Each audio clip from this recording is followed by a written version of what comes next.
Coucou tout le monde, c'est Loagon Game et aujourd'hui on se retrouve pour une nouvelle vidéo pour parler de Yashahime, les princesses démons. Avant de commencer la vidéo, je voulais vous dire que je vous vois vous qui regardez mes vidéos et qui pourtant n'êtes toujours pas abonnés à la chaîne. Qu'est-ce que vous attendez? Ça prend 2 secondes et c'est entièrement gratuit. Alors encore une fois, je vous invite à vous abonner sans oublier d'enclencher la petite cloche, à laisser un pouce bleu et un commentaire, j'y répondrai avec grand plaisir. Sur ce, je vous laisse avec la vidéo. Nos princesses se rendent donc à la barrière du monde des liens. En y entrant, Towa et Setsuna sont propulsées dans une sorte d'illusion.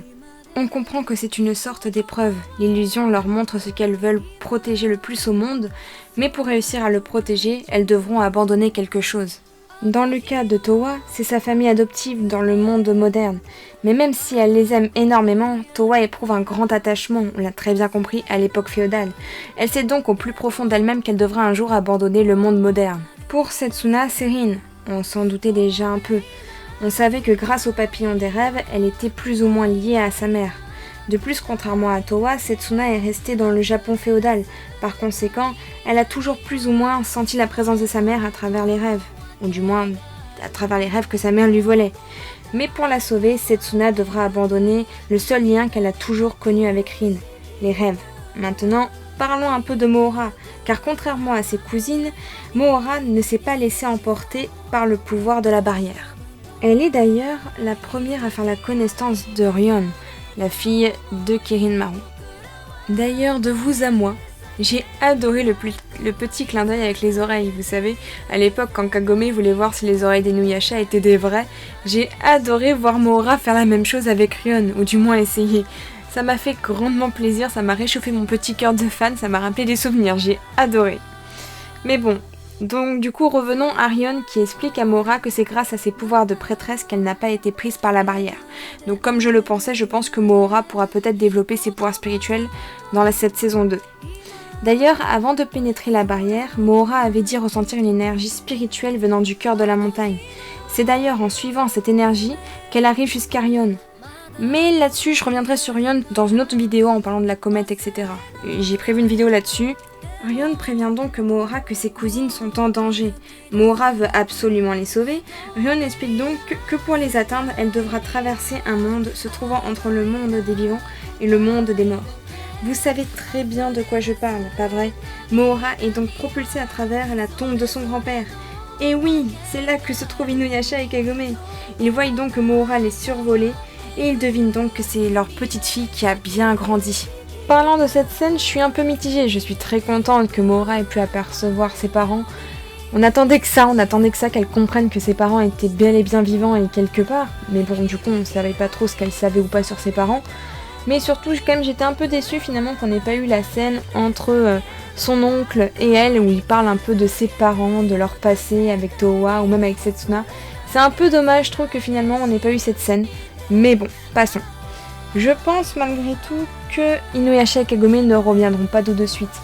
Car si Inuyasha revient tout de suite avec Tessaya, il pourrait très bien battre Kirin Maru. Ou peut-être pas, là-dessus je suis mitigée. Mais pour moi ça irait beaucoup trop vite. Mohora doit pouvoir surpasser ses parents et doit pouvoir battre Kirin Maru afin de les délivrer. Ou au moins d'aller les chercher. Je pense que déjà on va avoir un peu l'effet qu'elle recherche un peu quel était ce monde, quelle était la tombe de son grand-père. Et bien sûr du coup qu'elle fasse des recherches sur celui-ci. Revenons donc à nos princesses. Mohora réussit à retrouver Towa et Setsuna et elles sortent toutes les trois de ces illusions, mais un peu différentes. Maintenant elles connaissent désormais chacune leur objectif, sauver leurs parents. En sortant, elles font donc la connaissance d'Ryon, qui comme je l'ai dit précédemment, est la fille de Kirin Maru.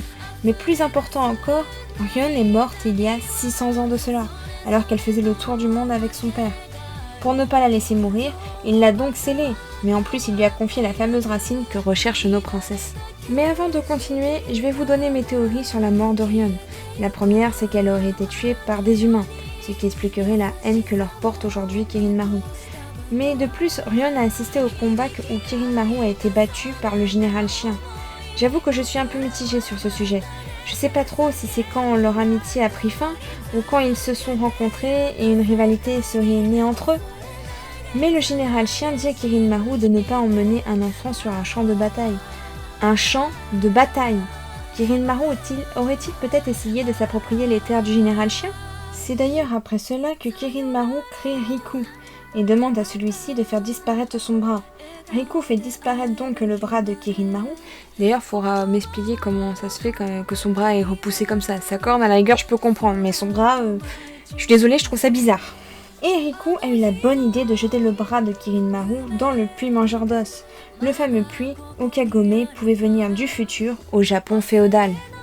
Et c'est là que pour moi tout est devenu clair. Le bras de Kirin Maru s'est lui aussi métamorphosé, et il n'est autre que le fameux professeur de Towa. Vous vous souvenez? Celui qui avait dit que la comète n'épargnerait pas cette époque non plus. Mais surtout il nous redit quelque chose de très intéressant. Plus rien ne subsiste du puits mangeur d'os. Mais alors, est-ce que l'existence de Kagome Inuyasha ou même de nos princesses serait-elle en train de s'effacer dans le monde actuel? À un moment, le professeur demande au grand-père de Kagome s'il vend toujours encore, vous savez, les fausses perles sacrées qu'il vendait à l'époque quand Kagome était encore dans le monde actuel. Celui-ci répond qu'il n'en a jamais vendu, ou en tout cas qu'il n'en a aucun souvenir. Mais imaginons que effectivement l'existence de nos princesses est en train d'être effacée dans le futur. Serait-ce à cause de la comète? D'ailleurs, nous reviendrons sur la comète dans une de mes prochaines vidéos que je vais bientôt sortir sur la chaîne. Ou peut-être à cause de Kirin Maru, car celui-ci veut dominer le futur. Mais comment connaît-il déjà l'existence de cette époque? Serait-ce à cause de Kagome? Car je vous rappelle qu'en début de Yashahime, on avait déjà entendu une prêtresse venant du futur, donc une légende sur Kagome s'était déjà créée. Ou alors, serait-ce à cause du fameux professeur de Towa? Peut-il voir à travers les yeux du professeur comme il le fait avec Riku?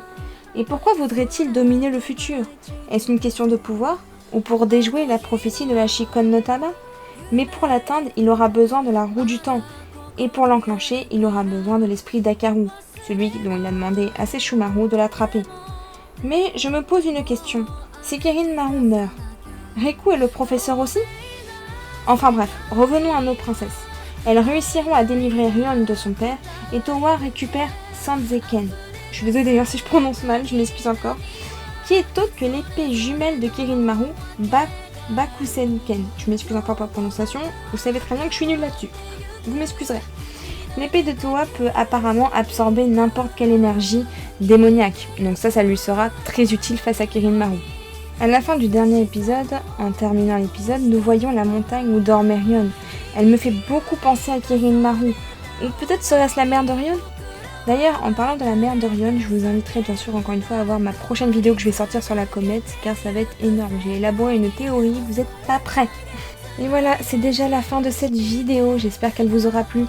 Elle est plus longue que les autres, mais il y avait beaucoup de choses à dire avec ces 2 derniers épisodes qui sont sortis. Et bien sûr, je n'ai pas pu tout mettre, c'est pour ça d'ailleurs que j'ai élaboré une théorie que je vais très bientôt sortir sur ma chaîne.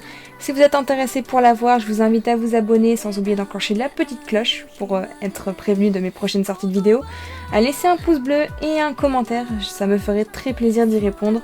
Et sur ce, je vous dis à la prochaine pour de nouvelles vidéos. Bye bye!